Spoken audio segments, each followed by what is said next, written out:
नमस्कार, आप देख रहे हैं रितम और मैं हूं आपके साथ चेतना मनकोटिया। प्रधानमंत्री नरेंद्र मोदी ने आज भोपाल के रानी कमलापति रेलवे स्टेशन पर भोपाल से दिल्ली के लिए देश की 11वीं वंदे भारत ट्रेन को हरी झंडी दिखाई। ये मध्य प्रदेश में पहली वंदे भारत ट्रेन है।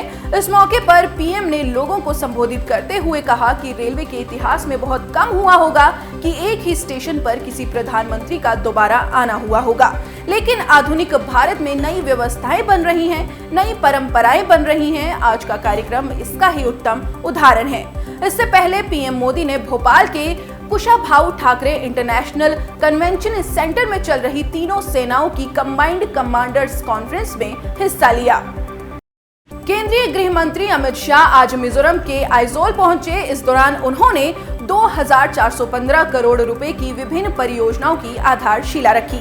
अमित शाह ने कहा कि क्षेत्र के सभी 8 राज्यों की राजधानियों को 2025 से पहले रेल और सड़क मार्ग से जोड़ा जाएगा। साथ ही कहा कि एक समय यहाँ हिंसा होती थी, लेकिन आज जोरामथंगा मिजोरम के मुख्यमंत्री हैं। ये भारत में लोकतंत्र की सफलता की मिसाल है। आज यहाँ शांति है।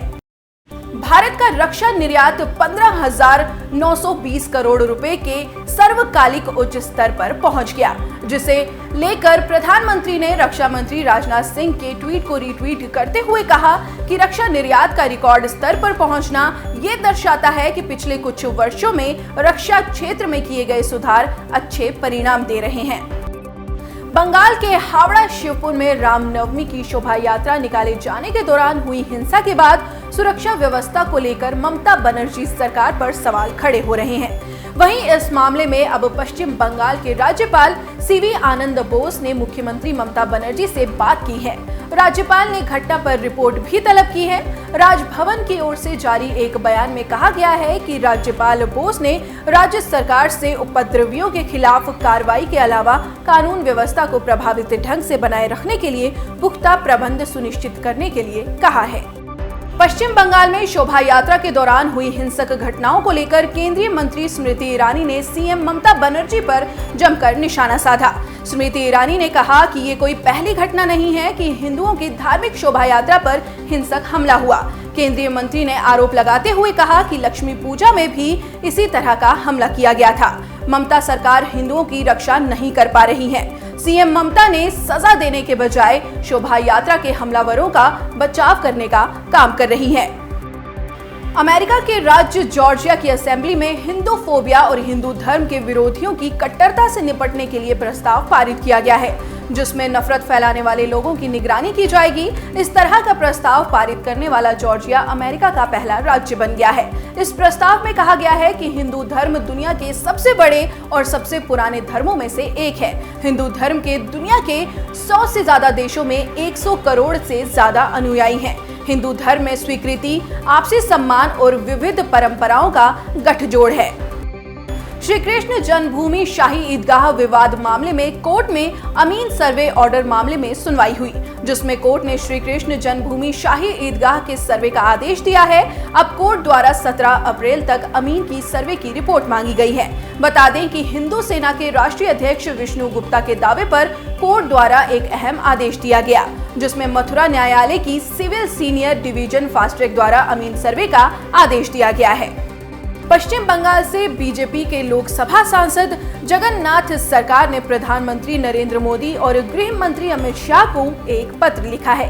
इस पत्र में उन्होंने हावड़ा में दमन के प्रसार को रोकने के लिए केंद्रीय बलों के हस्तक्षेप का अनुरोध करते हुए एनआईए से दंगों के मूल कारण की जांच करने की मांग की है।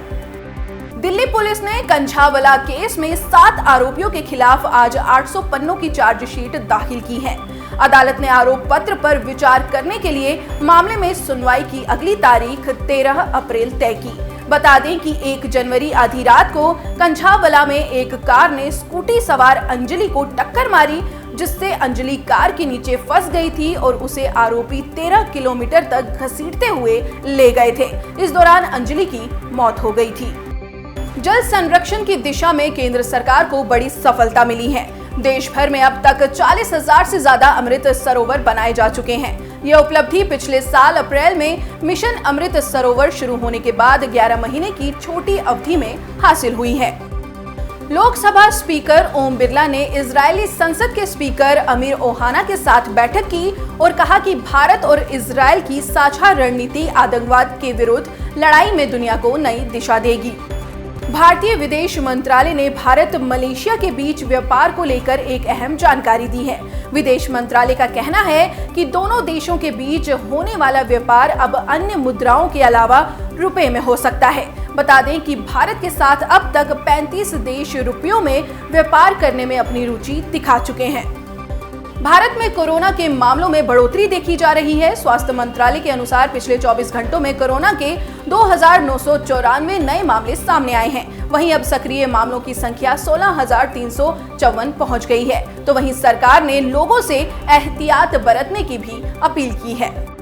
पिछले एक वर्ष में ग्रामीण क्षेत्रों में स्वच्छ भारत मिशन के संचालन में आई तेजी के कारण देश के लगभग 40% गांव अब तक ODF प्लस घोषित हो गए। इनकी संख्या इस वर्ष 31 मार्च तक 2,38,973 हो गई है। केंद्रीय जल शक्ति मंत्री गजेंद्र सिंह शेखावत ने ये जानकारी दी है।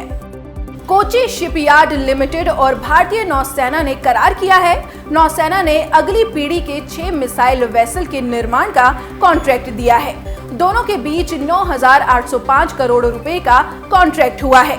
तो वहीं मार्च 2027 से जहाजों की डिलीवरी की जाएगी।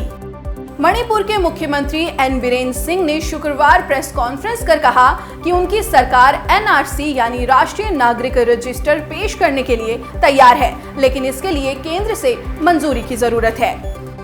जम्मू कश्मीर के सांबा जिले के रामगढ़ में अंतर्राष्ट्रीय सीमा पर रात करीब 12 बजे BSF ने पाकिस्तान की ओर से आ रहे ड्रोन पर फायरिंग की। BSF ने जानकारी देते हुए बताया कि जवानों की फायरिंग के बाद ड्रोन पाकिस्तान लौट गया। इलाके की सघन तलाशी की जा रही है। केरल के कोझिकोड शहर में आज सुबह कल्लाई रोड पर एक कपड़ा दुकान में आग लग गई। इस भीषण आग से शोरूम के बाहर खड़ी कई कारें जलकर खाक हो गईं। अमेरिका का प्रतिष्ठित metropolitan museum of art Bharat को 15 मूर्तियां लौटाएगा। उसने ये कदम तब उठाया है जब उसे पता चला है कि ये मूर्तियां भारत से गैर कानूनी तरीके से अमेरिका लाकर बेची गई थीं। संग्रहालय ने कहा कि इनमें पहली शताब्दी ईसा पूर्व से लेकर 11वीं ईस्वी की मूर्तियां शामिल हैं, जो टेराकोटा, तांबा और पत्थर से बनी हैं। बता दें कि ये सभी मूर्तियां कुख्यात डीलर सुभाष कपूर ने बेची थीं, जो अभी भारत की जेल में सजा काट रहा है। पाकिस्तान में इन दिनों भुखमरी जैसे हालात उत्पन्न हो चुके हैं। वहीं कराची में शुक्रवार को राशन बांटने के दौरान भगदड़ मचने से 3 बच्चों सहित 12 लोगों की मौत हो गई। पाकिस्तान में एक बार फिर टारगेट किलिंग का मामला सामने आया है, जहां खैबर पख्तूनख्वा के पेशावर में अज्ञात शख्स ने सिख कारोबारी को दिन दहाड़े दुकान में घुसकर गोली मार दी। इससे पहले 30 मार्च को भी कराची में एक नामचीन हिंदू डॉक्टर की गोली मारकर हत्या कर दी गई थी। भारत के विदेशी मुद्रा भंडार में फिर उछाल देखने को मिला है। RBI के अनुसार 24 मार्च तक विदेशी मुद्रा भंडार $5.98 बिलियन के उछाल के साथ बढ़कर $578.78 अरब पर जा पहुंचा।